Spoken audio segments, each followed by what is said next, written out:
mettre sur pied et dans un état de droit, il y a une justice indépendante.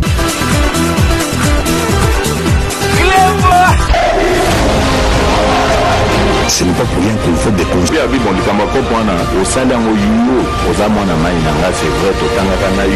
ventre.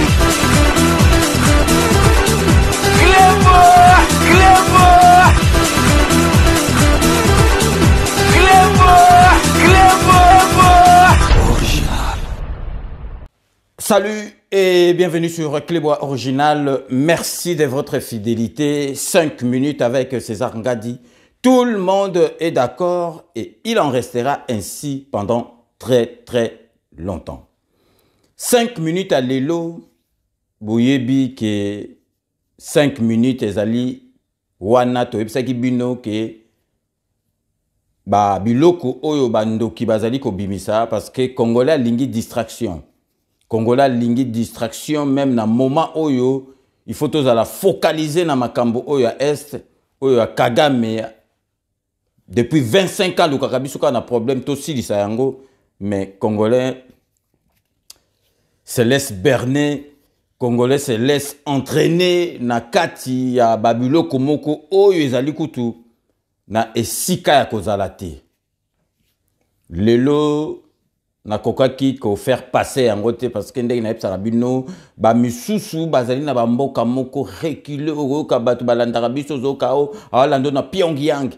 Azolando ceux qui n'ont mboka nini yango wana donc misusu donc atalaka information kaka na ba émission na biso pour moi na pena mususu azako tala makambu donc a komelio message est-ce que papa César est-ce que ça makambu solo donc yo moko osekile mso yo kimawa ya wana ningi na loba Congolais tozali facile ya kokosa ya kosaka na biso n'esprit Congolais tozali bato ya mayele mais une partie minorité moroboye to komi kokoma neti bazoba et puis Congolais asala makambo par émotion au na penza Congolais moni azo sala marche tout yo ozo marcher pour nani na ebisi ke ngape na ebite na mona ka batu bazo marcher ngape na landi Congolais komona donc neti réseaux sociaux comme esika moko ba peuple mususu ba ekolo mususu ba sala ngo pona ba kokutana na ba rendez-vous ya makamoko patriotique mais biso koma esika ya buzoba soki penza donc ba réseaux sociaux ezalaki neti a en France permis de conduire à point mais ba Congolais ba longola ba ngombe ba point c'est si là mais ba kota tout découvert à ba point parce que Congolais bah kosakaye facilement Congolais a réagi ça par émotion donc à réfléchir na noter que likambo ezabo bon pourquoi ezabo pourquoi image eza ya date nini image 8 jours mais pourquoi que ça mais non Congolais soka zuye pas partager o ngapé batindela kingai ngapé na partager mais donc na ebité mais to tika biloko boye to zali ko mi komisa neti batumoko ba bourri neti batumoko bazo réfléchir te mais nako tikaka yango te na yebi ke so na lobi yango bandoki balingaka te mais soki Congolais komi divisé bazo ba faible to koma na division nako tikaka yango te ezali Martin Fayulu muto akoti sa division o na ba Congolais parce que soki yandimaki ke azoki élection te parce que élection donc but na biso na combat ezalaki ke Kabila dégage tolongola Kabila tolongola Kanambe nesika na tozo ata mbo ata makaku tolobaki so tozui mwana mboka tokosala tout aussi sa makambo ngo biso moko tozui mwana mboka pas de moindre mwana ya opposant munene oya longolisa biso donc obanga oya longolisa biso vraiment donc à côté ça donc démocratie le peuple d'abord moi na papa Tshisekedi de heureuse mémoire yé mutazui comment tokoki ko sepelate ata soki nyoso tout ezo tambola bien te po na 4 ans oyo azo kende nyoso tout e ko tambola bientôt et beba pendant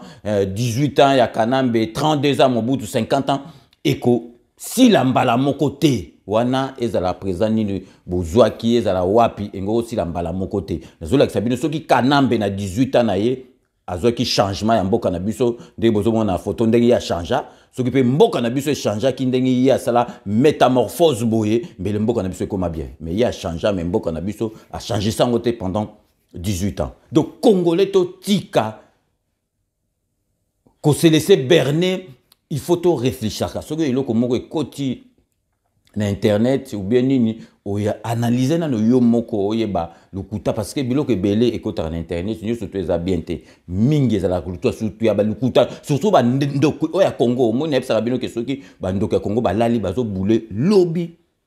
To ko sa li solo nini oyo ekobebisa réputation mboka.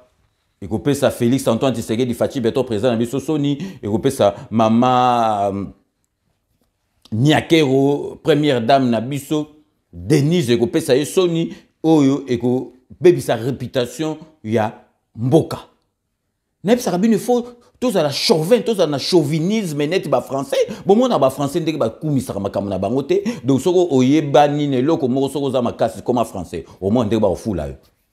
Donc, mes biso to koma donc na yebite so ki motema mabe ongana kasaki le loso to longoli kanambe to koma penza donc batu moko boye ya motema malamu to komi entre biso so li kambozali to sololi mais vraiment et komi na ki motema mabe moko na yebite.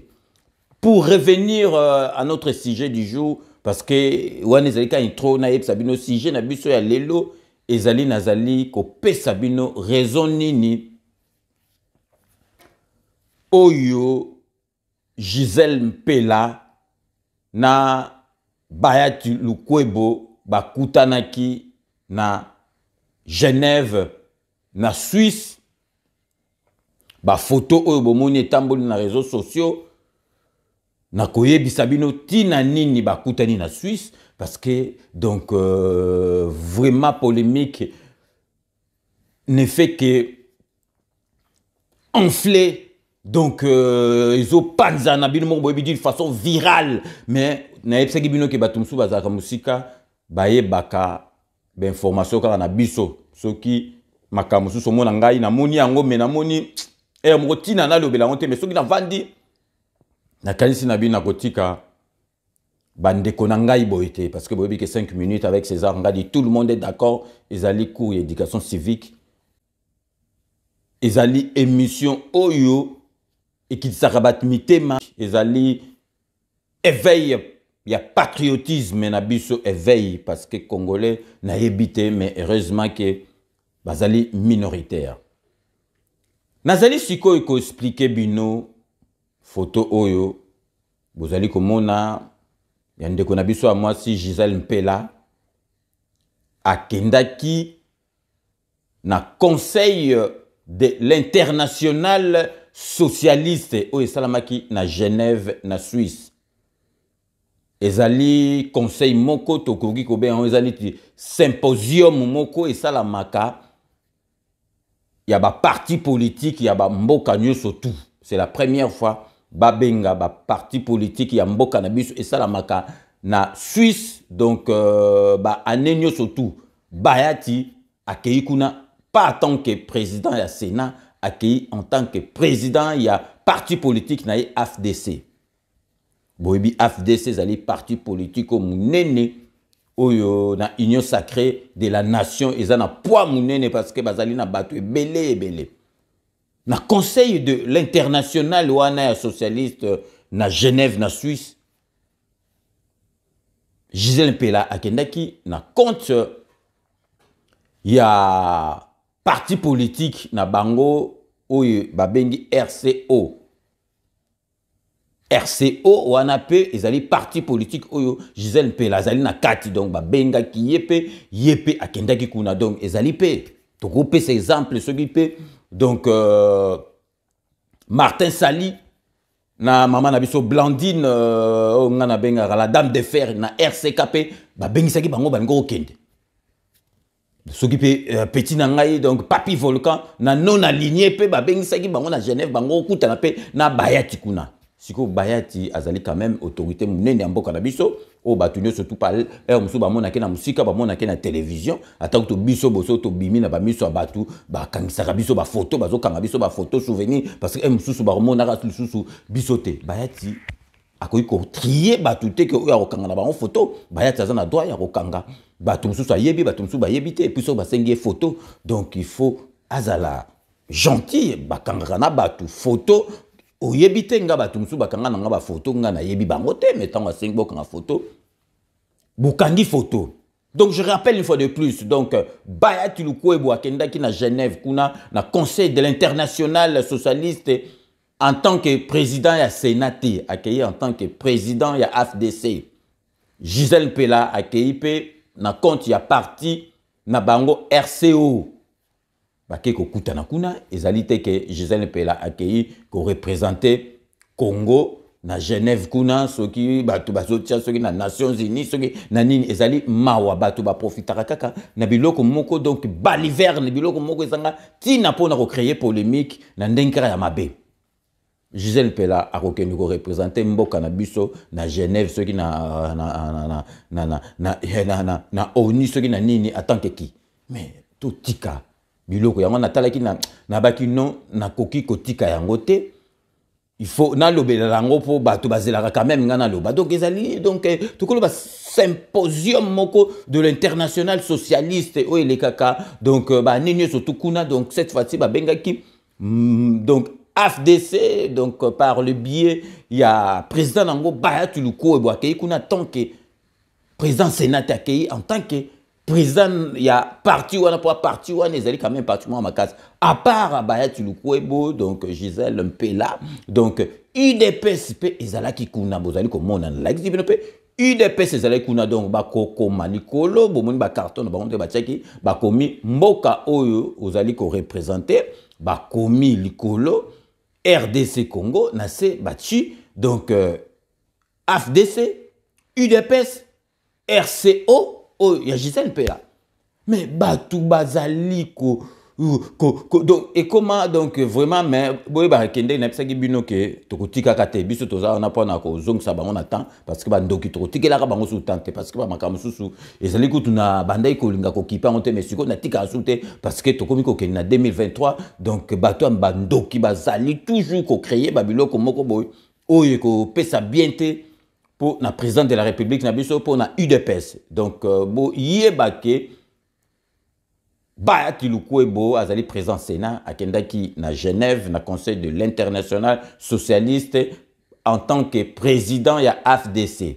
Ba bengsaki ba parti politique et belé, Gisèle Pela Kendaki na compte ya RCO et puis UDPS ezalaki kuna. Donc na kanisi ba to ba comprendre makambo oyo tozo mona na ba réseaux sociaux donc ils allaient contrairement il y a oh ils ont le baba na réseaux sociaux na tant bazo poster ba photo oyo il y a conseil de l'international wana il y a socialiste donc vous comprendre kaka bato wana musala na bango kaka wana donc bino moko tozotie la bino ba image bolanda ye moko donc Baya Tilukwebo oyo azali président à Sénat ya mboka na biso mais en tant que président il y a AFDC ndenga lobi na micro na ndeko na biso oyo tozali ko profiter to pesa mbote monsieur Onema na émission na ye il y a Écho d'Europe. Donc restez connectés sur Clébois Original, on revient tout de suite.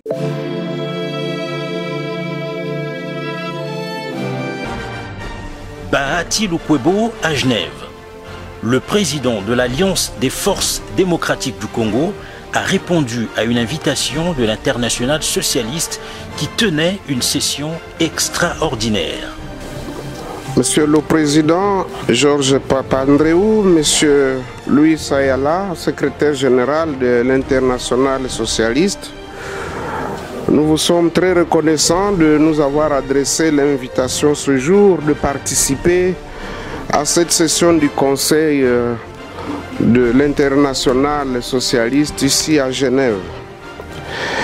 Nous remercions tous les organisateurs et nous saluons en même temps tous les participants et particulièrement tous ceux qui sont intervenus pour nous faire partager la vie et l'activité de l'international socialiste dans le monde. Oui, ma présence ici à Genève avec une forte délégation se justifie par le fait que nous avons été invités pour la toute première fois à participer au Conseil de l'international socialiste. Et comme vous le savez, notre parti politique Alliance des forces démocratiques du Congo, AFDC, C'est un parti social-démocrate. Et à ce titre-là, nous sommes venus, pas dans notre casquette de président du Sénat, mais plutôt en notre qualité de président national du parti AFDC. Et tous les membres qui m'accompagnent, hommes et femmes, sont des membres de l'AFDC. Du 7 au 8 juillet dernier, au Palais des Nations Unies à Genève, les participants ont débattu autour des thèmes liés notamment à la paix, la démocratie, la pandémie Covid-19, au réchauffement climatique et aux crises mondiales. Avec 41 députés, l'AFDC est le premier parti politique en termes de représentation au sein de l'Assemblée nationale congolaise. Ainsi, le parti de Bahati Lukwebo jouit d'un prestige inestimable sur l'échiquier politique congolais et une reconnaissance au sein de l'internationale socialiste. Vous le savez, bientôt là, ce sera l'organisation des élections en 2023. Comme vous le savez, l'AFDC s'est déjà prononcé pour le soutien et l'accompagnement de son Excellence Félix-Antoine Tshisekedi Tshilombo comme son candidat à la présidentielle. Donc pour nous, nous avons déjà réglé cette question. Il reste maintenant à nous battre pour les autres sièges au niveau de la législation nationale et provinciale. Et même lorsqu'il y aura des élections locales, bien sûr que nous allons compétir comme tout le monde. Mais en dehors de cela, comme vous le savez, le parti, il est là pour justement rencontrer les préoccupations de la population. En tant que président du Sénat, membre de la coalition Union Sacrée, le poids lourd de la politique congolaise s'était attiré la sympathie des participants qui tenaient à immortaliser ces moments. Presque tout le monde voulait se faire photographier aux côtés de Bahati Lukwebo. Ce, contrairement à ce qui se raconte sur les réseaux sociaux. Bino moko boiti kolanda nakanisi bozuba éclaircissement surtout na explicité bino et puis biso a ndé tozalaka na 5 minutes avec César Ngade avec image à l'appui bomoni o na lobeli bino yango wana yemoko pe Bahati Lukwebo a lobby contrairement na oyo zali kolobama na ba réseaux sociaux n'expliquer bino boyoki yemoko pe Bahati Lukwebo a lobby yango.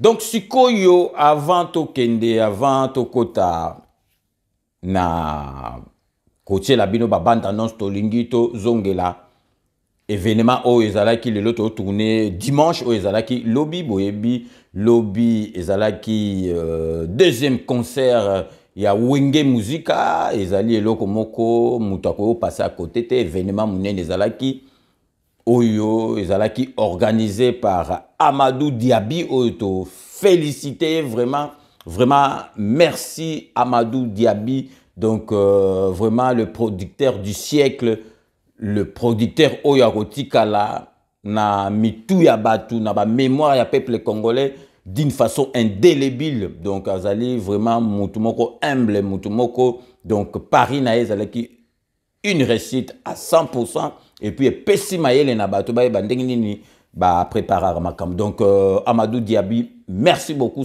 Belle aventure. On a kanisi et s'il y a parce qu'on est allé ma solo il y a contrat scénique après Tikali na ma solo oyo il y a studio ba kono ça là. Donc 4 chansons d'ailleurs en exclusivité to like ça ibino studio oyo zana il Cap Vert one studio place donc producteur arrangeur il y a Michael Jackson studio Nicolas Mai donc Werason JB Piana donc Adolphe donc Blaise Boula soki ba inspiration ici ba beti plongeons na mai donc ba solo na ba poisson ba zongi na kata studio donc kuna kaka il faut ba ma solo ezala kaka il y a danger toujours like ça bino moko botala na bilili donc studio oyo ba okende ko sala donc à partir du 29 ba okende ko sala enregistrement il y a 4 chansons donc il y a Wenge 4x4 il y a réunification donc restez connectés sur la Club Original on revient tout de suite.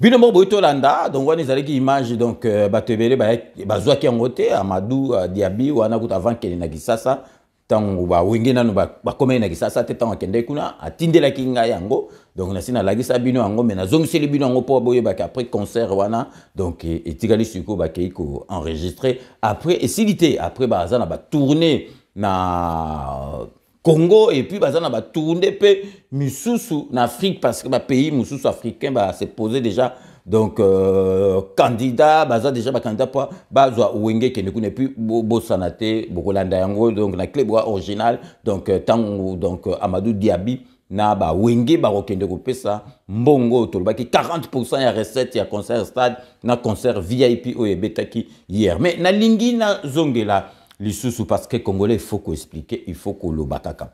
Concert VIP et la kisi nini. Ezali et sika oye betami. Cadre oye salamaki. Na organisation dengue ezalaki bon. Moneke ezalaki VIP ezalaki na kate stade te ou bien na coin moka balabala te na bar moko te boye. Concert VIP la ici te ke o banzembo pe ko koma VIP so balobaka papa na nzembo bakotika la kaka lo papa ezali cadre oyo na puis oyo batiaki yango ne esengi ke batu to mona keza concert VIP na kansi organisation ya makambo nyonso tout banda et banda donc vraiment tozali ko jeter ba fleur na Amadou Diaby donc makambo sali donc Congolais mona na organisation wana te ayebika ba blog ezalaka bakle mutu azui mbongo moko muki abande après le batu et comme ba problème mais bo moni ndenge bandi ne bandeli tina suka likambo moko et salami na côté organisation mabete et puis tous à la intelligent donc vraiment totika koloba bilobela batebele balobi o mabanga o nini nakanisi tolandaki stade tolandi concert VIP en plus de cela donc ezalaki en direct to moni quand même que ba reproche ba salaki bango ba sali changement na makambo to moni mabanga ezalaki quand même et puis donc temps mort entre deux chansons ezalaki vraiment te donc bazo enchaîner et puis ceux qui tozongi makambo mabanga to tika ko sala semblant ba to ebele ba critique makambo mabanga ezalaka bango kutu mutu balinga makambo mabanga ba tia bango mabanga ekota na ba mers na biso ekota na ba mers ba congolais nanango aboya ka libanga obena nango soki batie libanga ki azui mundu ka tire mutu libanga ekota na mers na biso ya ba congolais ekota na ba mers Mobutu sese kokutu kukungwe waza banga papa maréchal président fondateur asala ki kutu donc ministère mobimba pona mabanga ba msu ba okama bongo mo pape ezalaki mon papa ezalaki ni pona mabanga Mobutu mon papa ezalaki ni pona mabanga Mobutu même a on a poto bosala donc journal télévisé bosala une semaine bolobi ata makamba Macron te est-ce que egoleka donc to kota te mabanga musique na biso ya ba congolais ezalaka ndenge wana ezalaka na ba mabanga il faut ezalaka mais to monaki quand même que salamaki na ndenge moko hein il y a mieux qu'avant ezalaki na ba désordre il faut pe bo comprendre bango bayemba kala bango nyoso tout donc bazo occasion moko boye bazo yemba donc bazo profiter kaka ba donc batanga ba kombo ya batu nyoso tout oyo bayeba ki bazalaki na bango et puis na ningi na sabino après Batouana betate plus de 25 ans beta ensemble te ba misusu batika ba koma kutu na misala misusu ba sala kutu misala musique te mais qu'est-ce que vous avez voulu bobandi ko zela eloko nini bobandi ko zela donc performance nini po basale la bino performance nini bolingaki po basale la bino déjà ndenge ba Koutani ndengwana après 25 ans déjà, bayemba kisika mote ba koutani ndengwana. Ils allaient déjà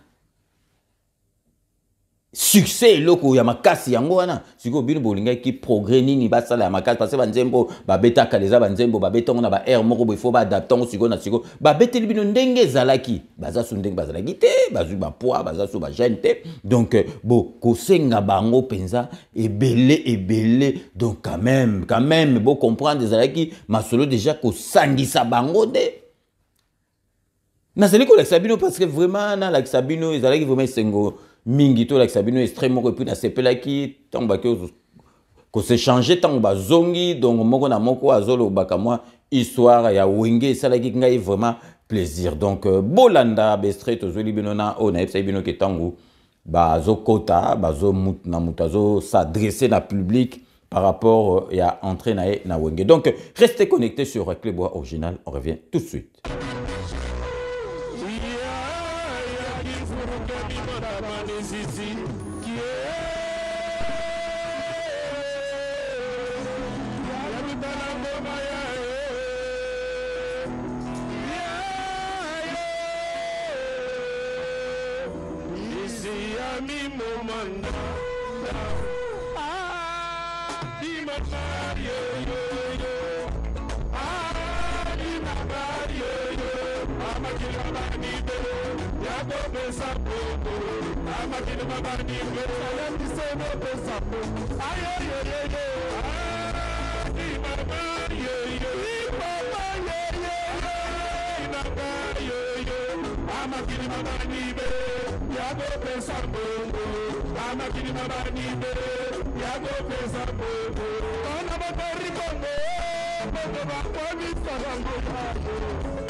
Honorable Pacho Panda.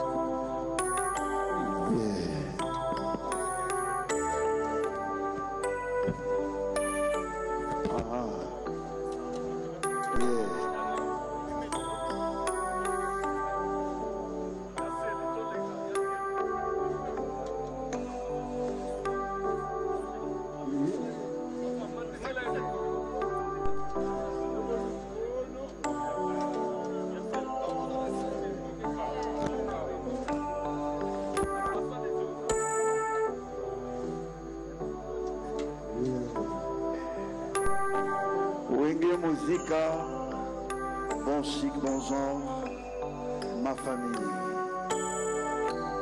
ma jeunesse, mon milieu de prédilection. J'ai grandi dans ce groupe. Je vous ai vu à l'époque. Nous étions enfants, petits à l'école. Parce que là, je reconnais des visages avec qui on a commencé ce groupe. Je citerai quelques-uns. Molino Sakome, Patrick Bologna, Yablez Elena. Et les jeux de 6 sont là. Ah ouais? Oui, ça suffit. J'adore. Merci à vous, Tata Mobitch. Moviba, le grand sapeur.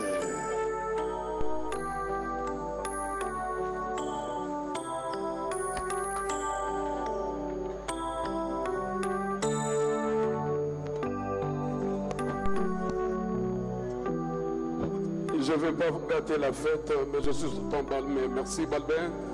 Merci pour Wenge. Wenge, c'est ma vie. Wenge, c'est moi, c'est toi, c'est lui, nous tous. Merci beaucoup. Merci, merci, merci beaucoup. Merci. Et surtout à ma femme, Jean-Marie Takoubajira, le gouverneur Gentini Ngompila, Wandani Moubachi, merci. Patient Moussaka. Toujours.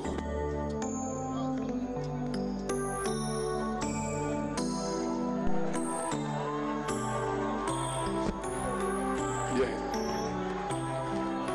Wenge Musica, c'est toute une histoire pour moi. Wenge Musica, c'est ma vie. Wenge Musica, c'est tout pour moi. J'ai rien d'autre à dire. C'est ma vie. Wenge, c'est autre chose. Voilà, merci.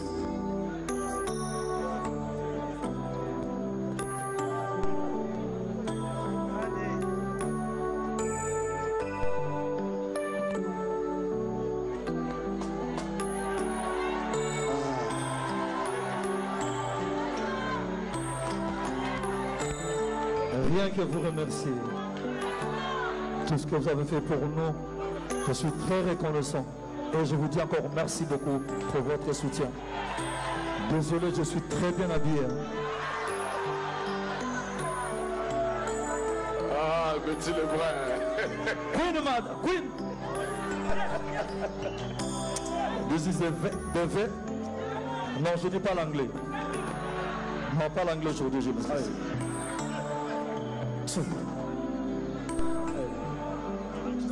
Il y a Michel Kabea. Constant arrivé. Tokyo Musica. My friends, this is Yoji. Japon ne tombera jamais. Yeah, très bien. This is Yoji Yamamoto. Made in Japan. Yeah. This is Alexander McQueen. Yeah. You understand? It's UK. You understand? It's the UK. No, you understand? Yes. Très bien. Understand? Yes. Very nice. Yes. It's made in Britannic, UK. Patsu Mobe, Zapatero, Mobe. It's made in Japan. Sorry, my friend. Yeah. What is this? Balmain. Palme, where is the Palme? Balmain de Paris. Where come for the Palme? Paris. This is Paris. Paris. No, this is Turkey. Ah, ton Alexandre. Ça va. Merci. Thanks.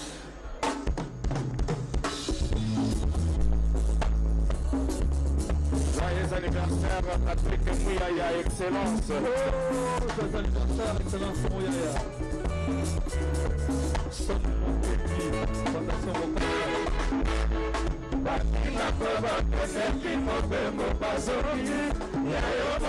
Fondation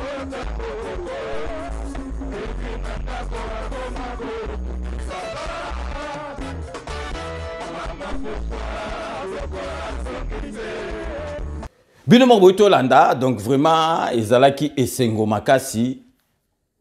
Il faut totika ba critique moko ya buzoba, totika ba critique moko ya buzoba, to monate na musique na biso et bandeliti souka surtout concert na ba studio ezalaka un peu réglementé parce que faut botika nzembo mais na ba concert za live to monate mabanga ezalate mabanga ezalaka kota na ba merch na biso bolinga te et comment ndenge wana. Et puis il faut te féliciter, te jeter ba fleur na Amadou Diaby et loko yo donc wera basali wenge jibe donc bango nyo surtout ndenge bazongani wana. Ce qui total les publicités ça lika 1 mois. Publicité pendant tango bandi officiellement et ça li 1 mois. Et loko bango basali wana. Mais si vous allez qui mindele obi ke bako sala ba fiche bimba ko préparer pendant 2 ans.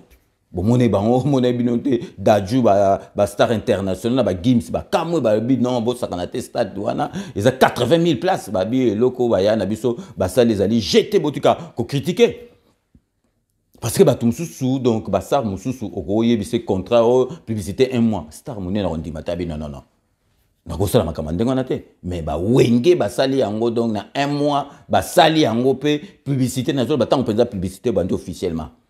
Et ben, donc, le 1er juin, et ben, le 1er juin. Donc, et ça l'a mis stade à 80 000 places et Tondi, Batobatika et Libanda. Donc, après plus de 25 ans, Babet ensemble était. Donc, Binobo Banda qui s'attendre na Nini. Bolingaki performance en goya, Nenge Nini Oyo, Basala Pona Bino.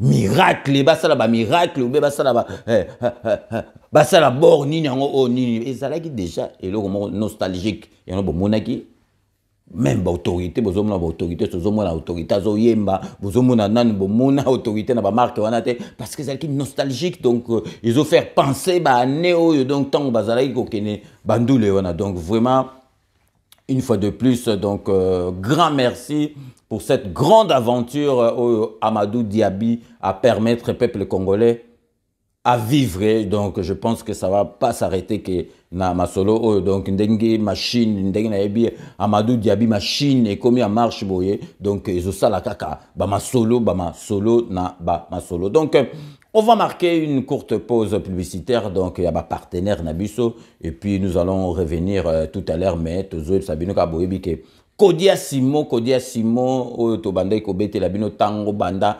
kala siko batu bakomona bato bazalaki neti o bazalaki réticent bon misu to comprendre bango parce que banda ko bangana ni bamona ba makamba bote ba pesi yo ndako réservé aux ndako ba pesi yo ba club bando futa sima donc nane salama te mais bato banda ko mona Netflix qui vous allez komona poto relaxa bino po vous allez déjà comme on a dit tout là ça bino na précédente émission na biso donc travaux et bandi siko ko tonga bandi ko tonga bozo banda ko pas préfabriqué mais banda ko neti ya mikili donc ikozala vraiment na kata kisasa donc une première dans l'histoire donc et puis siko boyeba ke Wami service, Wami fret, et à Wami service, biso to bando la sabino ka fret, mais siko Wami service à côté na Wami business. Donc babilo ko nyoso tout bolingaka donc ba produit babilo ko nyoso tout bomona na poto bozo sombango siko na kisasa. Donc boyeba ke Wami service ya fret et komi pe na Wami service business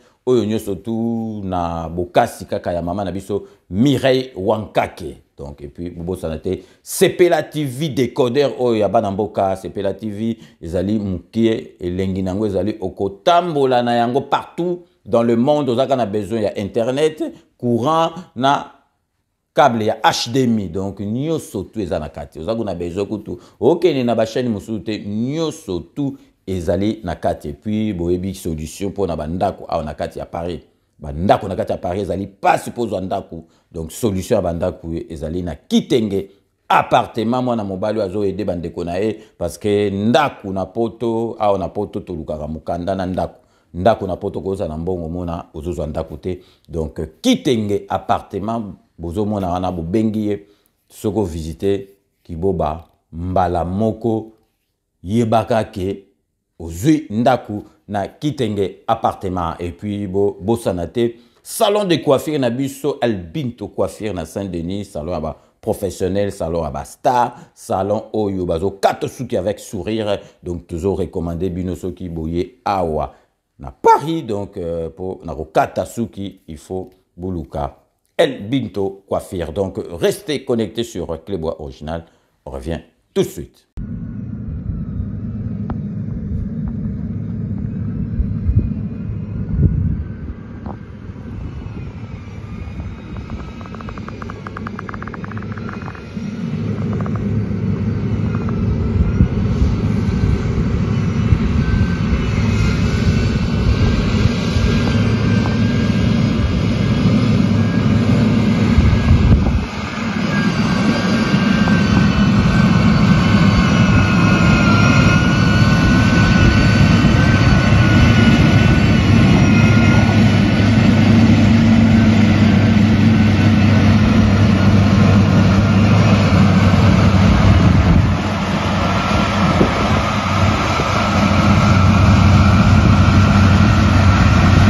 Codiasimo vous propose un crédit immobilier.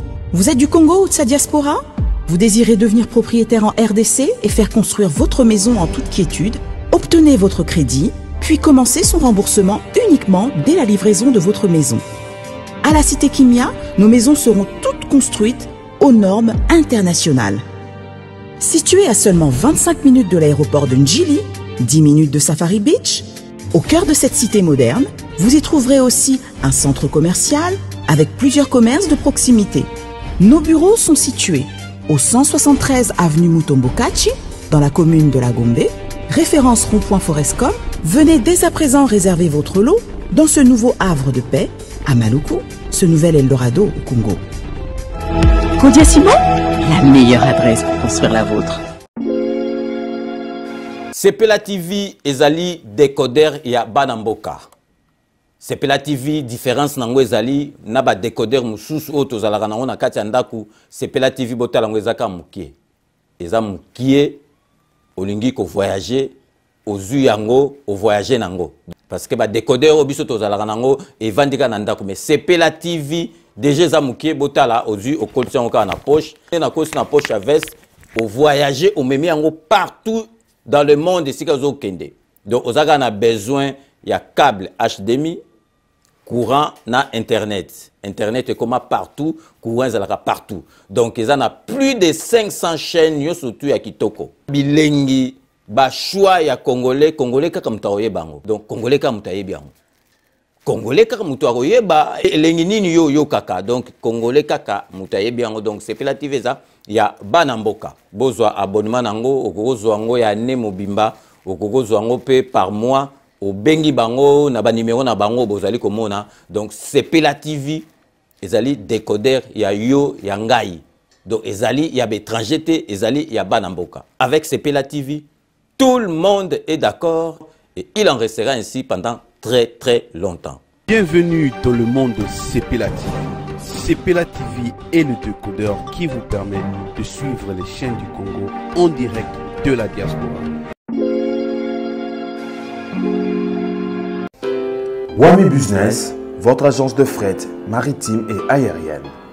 Vend des produits importés, lait de beauté, vin rouge, blanc, rosé, sel, sucre, désodorisant, eau de javel, savon de Marseille, casseroles et divers articles. À Kinshasa, nous sommes sur l'avenue Maringa 83, direction Assosa dans la commune de Kassavu. Pour plus de contacts, appelez-nous au plus 243 85 018 22 17 0033 75 80 96 032. Wami Business, toujours la qualité. Sur Paris, nous sommes au 5 boulevard Ornano 75 018. Wami Business avec Mama Mireille Wankaki, toujours la qualité.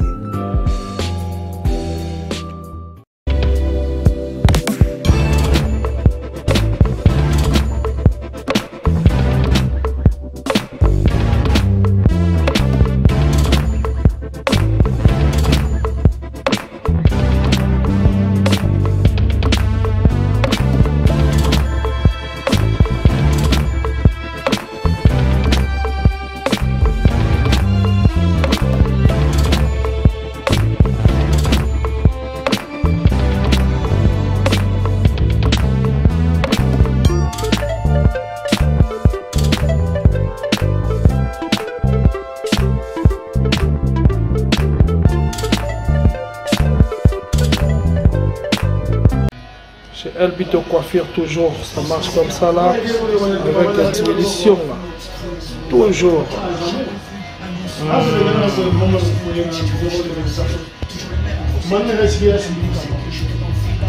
Salon number one, c'est Elbito Coiffure. Tu coiffes avec sourire, tu coiffes avec noblesse. C'est Elbito Coiffure.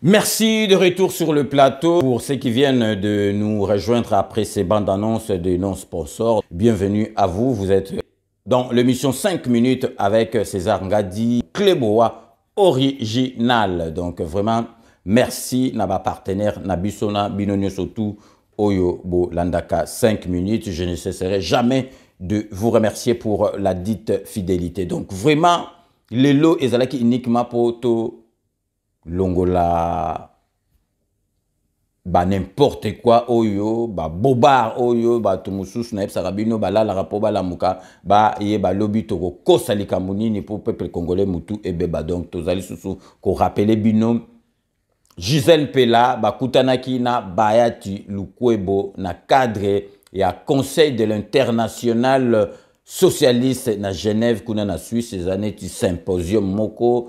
Il y a international, il y a ba socialiste, donc ils ont surtout mais année oyo ba bengisaki donc ba parti politique ya ba congolais donc AFCC zalaki wana AFDC zalaki wana na compte ya président Bayati Lukweba kene ko représenter parti politique Gisèle Pela kene pour na RCO donc et puis UDPS pe zalaki kuna mais boyebika batu ba préféré ba moni donc Bayati président Sénat kangi photo na Gisèle Pela ba sali sauce na ndenge na bango mais to yaki poto expliquer bino donc vérité ya masolo na kanisi vraiment tout est clair na yebi ke bato ebele bazelaka 5 minutes avec César Ngadi po motema na bango ekita congolais to linga mboka na biso to luka to silisa makambo toza nango na Rwanda na Kagame olie kokotaka na masolo oya buzoba mais boye ba ke soki boye na buzoba biso toko longola buzoba on a poto l'accent na peuple congolais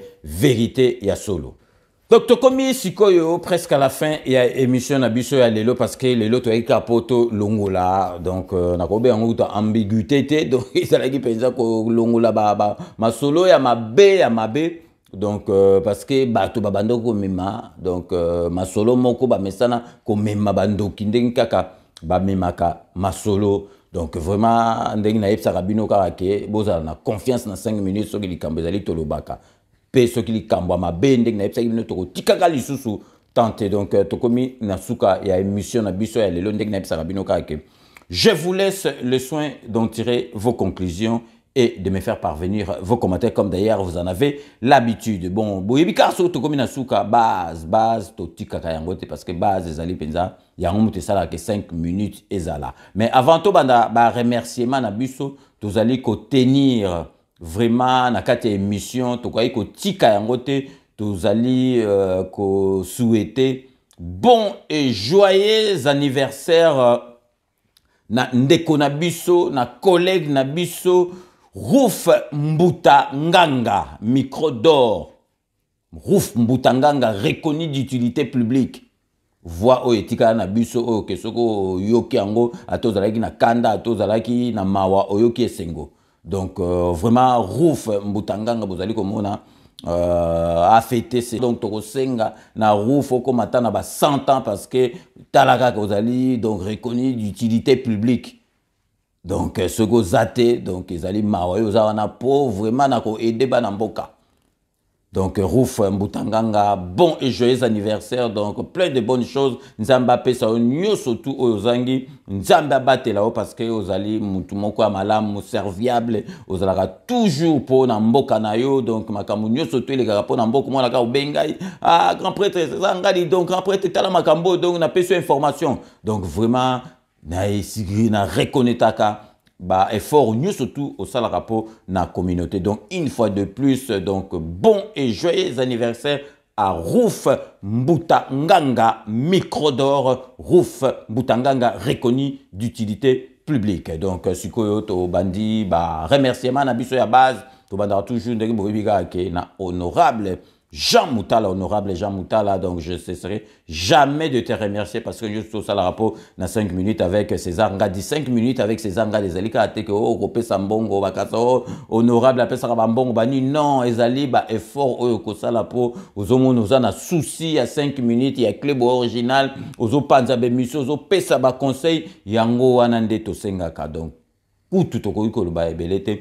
Merci, donc, honorable Jean Moutala, Nagno surtout au sala rapport na 5 minutes avec César Ngadi. Tikali toujours, na kati à Londres, kunapo, na kopesa mbote, na Jano Matundu, merci. Nagno surtout au sala rapport na 5 minutes avec César Ngadi, toujours na kati à Londres, aux kopesa mbote, na José Kano qui kakamene, maître Wera Mukuna, maître Rajamoule, merci. Nagno surtout au sala rapport na 5 minutes avec César Ngadi Tokei, Siko, na kati Espagne, pour na kopesa.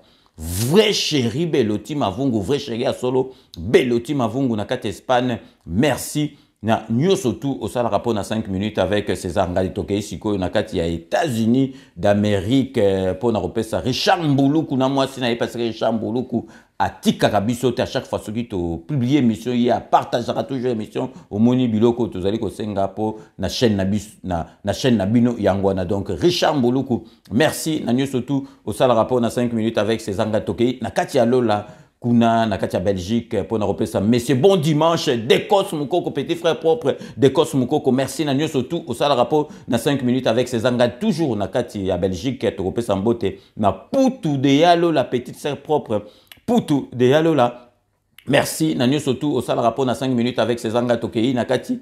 Il y a Suisse pour na repé sans Pangamou, nous Zoro Mabiala en ce moment Zali Nakati. Il y a Kisasa Tozo souhaito bon séjour Nakati ya Kisasa. Zoro Mabiala na patriotisme nayo donc vraiment merci. Nanyo surtout au sale rapport na 5 minutes avec César Ngadi Tozongi. Awa Nakati à Paris pour na repé ça donc Fifi Filofaria. L'homme à la Mercedes très très propre Fifi Filofaria. En tout cas, bah, débat na binona honorable na batutu. Il y a groupe, il y a WhatsApp na biso donc ça la resengo mingi tang bozo s'échanger avec politesse vraiment. Ezali kolagisa vraiment bozali batu moko respectueux puis batu yamaye les bozali ko défendre donc bah conviction na binopo na mboka donc toko pesa suko. Totikali toujours awa na kati ya France pour na kopesa mbote na grand réalisateur Luxon Kangi donc merci na nyo surtout au sala rapport na 5 minutes avec César Ngadi mbote na administrateur Chai Mukenge Chai wa balengela mon voisin Chai Mukenge Chai merci na nyo surtout au sala rapport na 5 minutes avec César Ngadi donc Babi Kisinga donc vraiment moi na mobile auto éviter ndenge nini toko remercier au news surtout à ça le rapport na groupe P pour na émission pour na mboka na ye donc Babi Kisinga donc mututa ko tika la indifférent na ba publication na yo na kati ya ba réseaux sociaux donc Jérémy Mukuna petit frère propre Jérémy Mukuna merci na news surtout au sale rapport na 5 minutes avec César Ngadi donc to zongi awa na kati ya Paris pour na repesa Masananga Dieudonné Kumbi merci na nyo surtout ça le rapport na 5 minutes avec César Ngadi. J'en profite pour na ko senga bon rétablissement na grand frère Nabiso Yaya Nabiso. Il y a Marcel Massoudi, donc Nayokagi qui vous a un peu souffrant, mais donc ça va mieux. Nayebi que vieillot, tout ça qu'on a besoin nayo, pe na ba conseil nayo. Il y a Marcel Massoudi, donc bon rétablissement vieux. Na Robengayo, merci. Na nyo surtout au sal rapepo na petit nayo. Na kati ya émission naye donc toko soukisa, ndeng bino mongo boye, avant to soukisa. Tokopé ça peut mbote na Égide de Fer Massananga ya coupé donc depuis Diego Kao Égide de Fer. Merci Nanyo surtout au sal rapport na 5 minutes avec César Ngadi Tokosugi Sande Kabo Yebito Sugisaka na Dokotolo na biso Jean-Paul Djamba Kaoudi Jean-Paul Djamba on a senga kanabino à maintes reprises beau s'abonner na YouTube na yena compte na YouTube parce que à salaka be mission pour na biso surtout émission à pamba te émission à santé mais congolais ceux qui amaka moko ya sérieux congolais na réseaux sociaux mawa na biso bato bakota ka mingi te mais na sengi na bino bo s'abonner massivement na kati ya compte ya Jean-Paul Djamba na émission na ye Parlons santé. C'est ainsi que s'achève ce 5 minutes avec César Ngadi.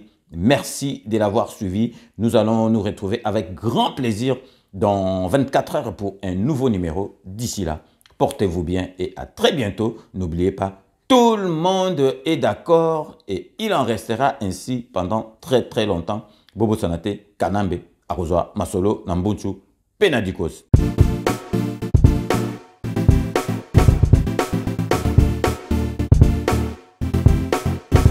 On doit mettre sur le pied et dans un état de droit, il y a une justice indépendante.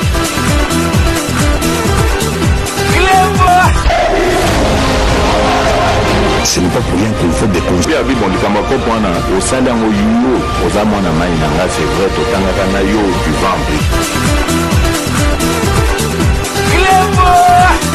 vrai,